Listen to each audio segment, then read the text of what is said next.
America, Israel ಮತ್ತು Iran ನಡುವಿನ ಯುದ್ಧ ಕದನ ವಿರಾಮ ಆಗಿದೆ ಅಂತ ನೀವು ಅಂದ್ಕೊಂಡಿದ್ವಿ.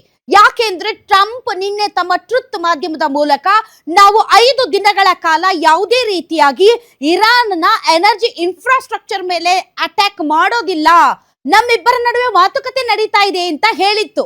ನಾವ್ ಅಂದ್ಕೊಂಡ್ವಿ ಕದನ ವಿರಾಮ ಆಗಿದೆ, ಇನ್ನೇನು ಯುದ್ಧ ನಿಲ್ಲುತ್ತೆ, ನಮಗೇನ್ ತೈಲ ಸಂಕಷ್ಟ ಎದುರಾಗಿದೆ ಅದೆಲ್ಲವೂ ಕೂಡ ಬಗೆಹರಿಯುತ್ತೆ ಅಂತ ನಾವ್ ಅಂದ್ಕೊಂಡ್ವಿ. ಆದ್ರೆ ಇವತ್ತು ಮತ್ತೆ ಅಮೆರಿಕ, ಇಸ್ರೇಲ್, ಇರಾನ್ ನಡುವೆ ಯುದ್ಧ ಮುಂದುವರೆದಿದೆ. ಒಬ್ಬರ ಮೇಲೆ ಒಬ್ರು ದಾಳಿ ಮಾಡ್ಕೊಳ್ತಾ ಇದ್ದಾರೆ, ಒಬ್ರಿಗೊಬ್ರು ಮುಗಿಸೇ ತೀರ್ತೀವಿ ಅನ್ನೋ ರೀತಿಯಲ್ಲಿ ದಾಳಿ ನಡೀತಾ ಇದೆ. ಹಾಗಾದ್ರೆ ಟ್ರಂಪ್ ಕಾಕ ಹೇಳಿದ್ದು ಸುಳ್ಳಾಗೋಯ್ತಾ? ಹಾಗಾದ್ರೆ ಟ್ರಂಪ್ ಬರೀ ಬುರುಡೆ ಬಿಡ್ತಾರಾ? ಟ್ರಂಪ್ ಕ್ಷಣಕ್ಕೊಂದು ಸುಳ್ಳು ಹೇಳ್ತಾರಾ? ಬೆಳಿಗ್ಗೆ ಎದ್ದು ನಾಷ್ಟ ಮಾಡೋಷ್ಟರಲ್ಲಿ 4 ಸುಳ್ಳು ಹೇಳುವ ಟ್ರಂಪ್ ಮಾತಿಗೆ ಬೆಲೆ ಇದೆಯಾ? ಇದು ಅಮೆರಿಕ ಮತ್ತು ಇಸ್ರೇಲ್ ನ ಡಬಲ್ ಸ್ಟ್ಯಾಂಡರ್ಡ್ ತೋರಿಸುತ್ತೆ. ಇರಾನ್ ಮಾತ್ರ ನೀವ್ ಏನೇ ಕೂಗಾಡ್ಲಿ, ಏನೇ ಹೋರಾಡ್ಲಿ, ನಾವು ಅಟ್ಯಾಕ್ ಮಾಡದೆ ಅಂತ ಇನ್ನಿಲ್ಲದಂತೆ ಇಸ್ರೇಲ್ ಮೇಲೆ ಅಟ್ಯಾಕ್ ಮಾಡ್ತಾ ಇದೆ. ಹಾಗಾದ್ರೆ ವಾರ್ನ ಅಪ್ಡೇಟ್ ಏನು? ಅಮೆರಿಕ ತಣ್ಣಗಾದ್ರೂ ಮುಗಿತಾ ಇಲ್ಲ ಕೊಲ್ಲಿ ಯುದ್ಧ. ಇರಾನ್, ಇಸ್ರೇಲ್ ನಡುವೆ ನಡೀತಾ ಇದೆ ಭೀಕರ ಕಾಳಗ.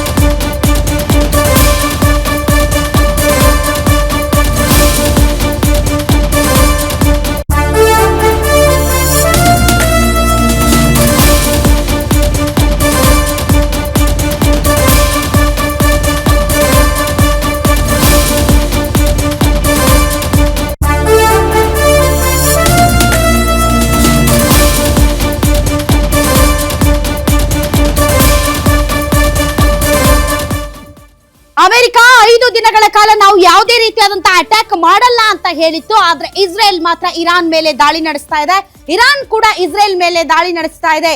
ಇರಾನ್, ಇಸ್ರೇಲ್ ನಡುವೆ ನಡೀತಾ ಇದೆ ಭೀಕರ ಕಾಳಗ. ಇಸ್ರೇಲ್ ವಿರುದ್ಧ ಕ್ಲಸ್ಟರ್ ಬಾಂಬ್ ಅನ್ನ ಪ್ರಯೋಗಿಸಿದೆ ಇರಾನ್.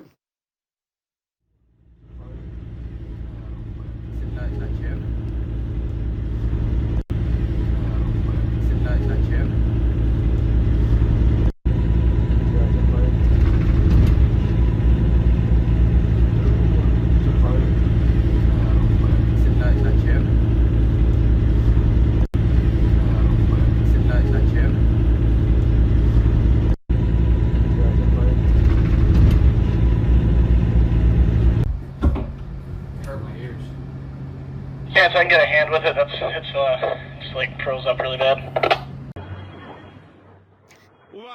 ಇಸ್ರೇಲ್ ದೇಶದ ಜನವಸತಿ ಪ್ರದೇಶಗಳನ್ನ ಇರಾನ್ ಅಟ್ಯಾಕ್ ಮಾಡ್ತಾ ಇದೆ.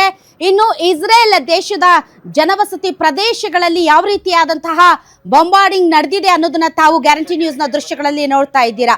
ಇರಾನ್ನ IRGC ಬೇಹುಗಾರಿಕಾ ಪ್ರಧಾನ ಕಚೇರಿಗೆ ಇಸ್ರೇಲ್ ಬಾಂಬ್ ಹಾಕಿದೆ. ಟೆಹರಾನ್ ನಲ್ಲಿ IRGC ಹೆಡ್ ಆಫೀಸ್ ಮೇಲೆ ಇಸ್ರೇಲ್ ಕ್ಷಿಪಣಿ ದಾಳಿ ನಡೆಸಿದೆ. ಇರಾನ್ ಸರ್ಕಾರದ ಹಲವು ಇಲಾಖೆಗಳ ಕಟ್ಟಡಗಳು ಸಂಪೂರ್ಣವಾಗಿ ಧ್ವಂಸವಾಗಿವೆ. ಇತ್ತ ಲೆಬನಾನ್ ದೇಶದ ಹೆಜ್ಬುಲ್ಲಾ ಉಗ್ರರಿಂದಲೂ ಕೂಡ ಇಸ್ರೇಲ್ ಮೇಲೆ ದಾಳಿ ನಡೀತಾ ಇದೆ. ಇಸ್ರೇಲ್ನ ಹಲವು ನಗರಗಳ ಮೇಲೆ ಹೆಜ್ಬುಲ್ಲಾ ಉಗ್ರರು ರಾಕೆಟ್ ದಾಳಿ ನಡೆಸ್ತಾ ಇದ್ದಾರೆ.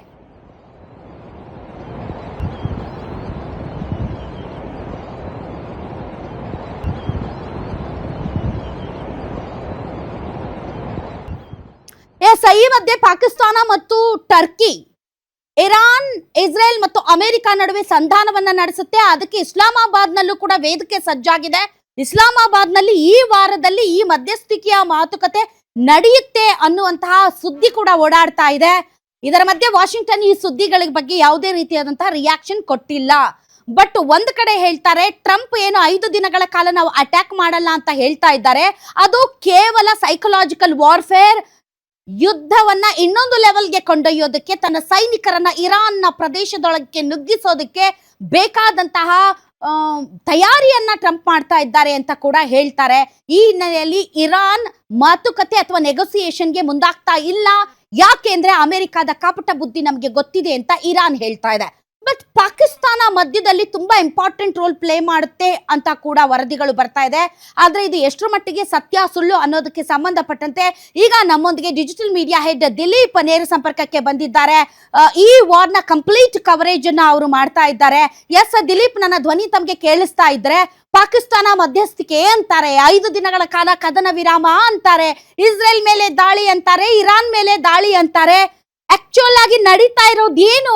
ಮಾತುಕತೆನಾ, ನೆಗೋಸಿಯೇಷನ್ ಅಥವಾ ಯುದ್ಧ ಕಂಟಿನ್ಯೂ ಆಗಿದೆಯಾ? ರಾಧಾ, ಒಂದು ಹಂತಕ್ಕೆ ನೋಡೋದಾದರೆ ಅಮೆರಿಕ 5 ದಿನಗಳ ಏನಿಂದು ಕದನ ವಿರಾಮ ಘೋಷಣೆ ಮಾಡಿದೆ ಅದು ಏಕಪಕ್ಷೀಯವಾಗಿ. ಇರಾನ್ ಜೊತೆ ಮಾತುಕತೆ ಮಾಡಿರಲಿಲ್ಲ. ಅಮೆರಿಕ ಅಧ್ಯಕ್ಷ ಡೊನಾಲ್ಡ್ ಟ್ರಂಪ್ ಏಕಾಏಕಿ ತಮ್ಮ ಟ್ರೂತ್ ಸೋಷಿಯಲ್ನಲ್ಲಿ ಕದನ ವಿರಾಮ ಘೋಷಣೆ ಮಾಡ್ತಿದ್ದೀವಿ, 5 ದಿನಗಳ ಕಾಲ ನಾವು ಯಾವುದೇ ದಾಳಿ ನಡೆಸಲ್ಲ ಅಂತ ಏಕಾಏಕಿ ಹೇಳಿಕೆ ಕೊಟ್ಟರು. ಆದರೆ ಯಾವಾಗ ಟ್ರಂಪ್ ಹೇಳಿಕೆ ಕೊಟ್ಟರೋ ಇರಾನ್ ತಿರುಗೇಟನ್ನು ಕೂಡ ಕೊಡ್ತು.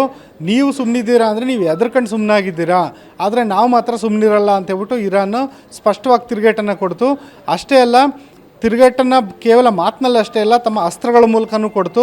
ಏನಂದರೆ ಬಹ್ರೇನ್ ಮೇಲಾಗಿರ್ಬೋದು, ಕತಾರ್ ಮತ್ತು UAE ಮೇಲೆ ನಿರಂತರವಾಗಿ ಮತ್ತೆ ಇರಾನ್ ತನ್ನ ದಾಳಿಯನ್ನು ಆರಂಭಿಸ್ತು. ಅಮೆರಿಕ ಸೈಲೆಂಟ್ ಆಗ್ತೀನಿ ಅಂತ ಹೇಳಿದ ನಂತರ ಕೂಡ. ಅಷ್ಟೇ ಅಲ್ಲ, ಇವತ್ತು ಬೆಳಗ್ಗೆ ಇಸ್ರೇಲ್ ಮೇಲೆ ಕ್ಲಸ್ಟರ್ ಬಾಂಬನ್ನು ಪ್ರಯೋಗ ಮಾಡ್ತು. ಅದರಲ್ಲೂ ಇಸ್ರೇಲ್ ರಾಜಧಾನಿ ಟೆಲ್ ಅವೀವ್ ನಗರದ ಮೇಲೆ ಕ್ಲಸ್ಟರ್ ಬಾಂಬ್ ಬಿದ್ದು ಹಲವು ಮನೆಗಳು, ಹಲವು ವಾಹನಗಳು ಜಖಂಗೊಂಡ್ರು ಮತ್ತು ನೂರಾರು ಮಂದಿಗೆ ಗಾಯಗಳು ಕೂಡ ಆಯಿತು.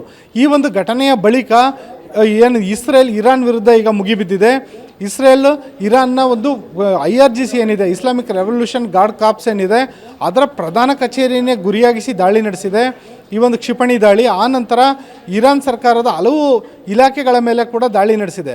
ಇನ್ನು ಇವೆಲ್ಲ ಒಂದು ಕಡೆ ಪ್ರತಿದಾಳಿ ನಡೀತಿರೋ ಮಧ್ಯ ಪಾಕಿಸ್ತಾನ ಊರಿಗೆ ದೊಡ್ಡ ನಾಯಕ ಆಗೋದಕ್ಕೆ ಹೊರಟಿದ್ದಾನೆ ಅನ್ನೋ ರೀತಿ ಒಂದು ಹೇಳಿಕೆಯನ್ನು ಕೊಟ್ಟಿರೋದು. ಏನಂದರೆ ಏನೊಂದು ಈ ಯುದ್ಧ ನಡೀತಾ ಇದೆ ಅಮೆರಿಕ, ಇರಾನ್ ಮತ್ತು ಇಸ್ರೇಲ್ ನಡುವೆ, ಈ ಯುದ್ಧದಲ್ಲಿ ನಾನು ಮಧ್ಯಸ್ಥಿಕೆ ವಹಿಸ್ತೀನಿ ಅಂತ. ಈಗ ಸಂಬಂಧಪಟ್ಟಂಗೆ ನಾನು ಅಮೆರಿಕ ಅಧ್ಯಕ್ಷರ ಜೊತೆ ಮಾತಾಡಿದ್ದೀನಿ ಅಂತ ಹೇಳ್ಬಿಟ್ಟು ಆಸಿಮ್ ಮುನೀರ್ ಹೇಳ್ತಿದ್ದಾರೆ. ಇನ್ನೊಂದು ಕಡೆ ಇರಾನ್ ಅಧ್ಯಕ್ಷರಾದ ಮಸೂದ್ ಪೆಜಾಶ್ಕಿನ್ ಅವ್ರ ಜೊತೆ ಮಾತಾಡಿದ್ದೀನಿ ಅಂತ ಹೇಳ್ಬಿಟ್ಟು ಪಾಕಿಸ್ತಾನ ಪ್ರಧಾನಿ ಶಹಬಾಜ್ ಶರೀಫ್ ಅವರು ಹೇಳ್ತಿದ್ದಾರೆ. ಆದರೆ ಈ ಪಾಕಿಸ್ತಾನವನ್ನು ಮಧ್ಯಸ್ಥಿಕೆಯಾಗಿಟ್ಕೊಂಡು ಮಾತುಕತೆಗೆ ಸಿದ್ಧ ಇದ್ದೀವಿ ಅಂತ ಇದುವರೆಗೂ ಇರಾನ್ ಕೂಡ ಹೇಳಿಲ್ಲ, ಅಮೆರಿಕ ಕೂಡ ಇದ್ರ ಬಗ್ಗೆ ಯಾವುದೇ ಒಂದು ಹೇಳಿಕೆಯನ್ನು ಕೊಟ್ಟಿಲ್ಲ. ಒಟ್ಟಿನಲ್ಲಿ ಈ ಯುದ್ಧ ಒಂದು ರೀತಿ ಅಯೋಮಯ ಸನ್ನಿವೇಶಕ್ಕೆ ಹೋಗ್ತಿದೆ. ಇವೆಲ್ಲದ್ರ ಮಧ್ಯೆ ಸೌದಿ ಅರೇಬಿಯಾ ಮತ್ತು ಏನೊಂದು UAE ದೇಶಗಳಿದ್ದಾವೆ, ಅವು ಕೂಡ ಈ ಯುದ್ಧದಲ್ಲಿ ಸಕ್ರಿಯವಾಗಿ ಭಾಗವಹಿಸಬೇಕು ಅಂತ ತೀರ್ಮಾನ ಮಾಡಿದ್ದಾವೆ ಅನ್ನೋ ಮಾಹಿತಿಗಳು ಸಿಗ್ತಾ ಇದೆ. ಇದು ಯುದ್ಧಕ್ಕೆ ಮಹತ್ವದ ತಿರುವನ್ನು ಕೊಡ್ಬೋದು. ಯಾಕೆಂದರೆ ಒಂದು ವೇಳೆ ಈ ಕೊಲ್ಲಿ ರಾಷ್ಟ್ರಗಳೇನಾದರೂ ಇದುವರೆಗೂ ರಕ್ಷಣಾತ್ಮಕ ಆಟ ಆಡ್ತಿದ್ದಾವಲ್ಲ, ಈ ಕೊಲ್ಲಿ ರಾಷ್ಟ್ರಗಳೇನಾದರೂ ಇದೀಗ ದಾಳಿ ಮಾಡೋದಕ್ಕೆ ಹೊರಟ್ರೆ ಆಗ ಈ ಯುದ್ಧ ಇನ್ನೂ ದೊಡ್ಡ ಮಟ್ಟದ ಒಂದು ಪ್ರಾದೇಶಿಕ ಸಮರವಾಗಿ ಮಾರ್ಪಡ್ಬೋದು ಅನಿಸುತ್ತೆ Radha. Okay, thank you Dileep ನಿಮ್ಮ ಎಲ್ಲ ಮಾಹಿತಿಗಾಗಿ. ಬಟ್ ಇದು ರೀಜನಲ್ ವಾರ್ ಆಗುತ್ತಾ ಅಥವಾ ಇದು ಮಾತುಕತೆಯ ಮೂಲಕ ಬಗೆಹರಿಯುತ್ತಾ? 5 ದಿನಗಳ ಕಾಲ ಏನು ಟ್ರಂಪ್ ಟೈಮ್ ಕೊಟ್ಟಿದ್ದಾರೆ, ಈ 5 ದಿನಗಳಲ್ಲಿ ಇರಾನ್ ತನ್ನ ಷರತ್ತುಗಳನ್ನು ಇಟ್ಟಿದೆ. ಅವುಗಳಲ್ಲಿ ಕೆಲವೊಂದು ಷರತ್ತುಗಳನ್ನ ಮನ್ನಾ ಮಾಡಿ ತಮಗೆ ಬೇಕಾದಂತಹ ವಿಚಾರಗಳಲ್ಲಿ ಮಾತುಕತೆಯ ಮೂಲಕ ಯಾವ್ದಾದ್ರೂ ದೇಶದ ಮಧ್ಯಸ್ಥಿಕೆಯಲ್ಲಿ ಮುಂದಕ್ಕೆ ಹೋಗ್ತಾರಾ? ಬಟ್ ಆ ತರದ ಯಾವ ಲಕ್ಷಣಗಳು ಕಾಣ್ತಾ ಇಲ್ಲ. ಯಾಕೆ ಅಂದ್ರೆ ಯುದ್ಧ ಎಲ್ಲಿಯವರೆಗೆ ಪ್ರೊಲಾಂಗ್ ಆಗುತ್ತೋ ಅಲ್ಲಿಯವರೆಗೆ ಭಾರತಕ್ಕೆ ತುಂಬಾ ತುಂಬಾ ತುಂಬಾ ದೊಡ್ಡ ಚಿಂತೆಯ ವಿಷಯ ಆಗುತ್ತೆ. ಯಾಕಂದ್ರೆ ಸ್ವತಃ ನರೇಂದ್ರ ಮೋದಿ ಹೇಳಿದ್ದಾರೆ, ಒಂದು ವೇಳೆ ಯುದ್ಧ ಮುಂದುವರೆದ್ರೆ ಭಾರತಕ್ಕೆ ಇದು ತುಂಬಾ ದೊಡ್ಡ ಚಿಂತೆಯ ವಿಷಯ ಅಂತ. ಯುದ್ಧ ಕಡಿಮೆ ಆಗೋ ಲಕ್ಷಣ ಮಾತ್ರ ಕಾಣ್ತಾ ಇಲ್ಲ.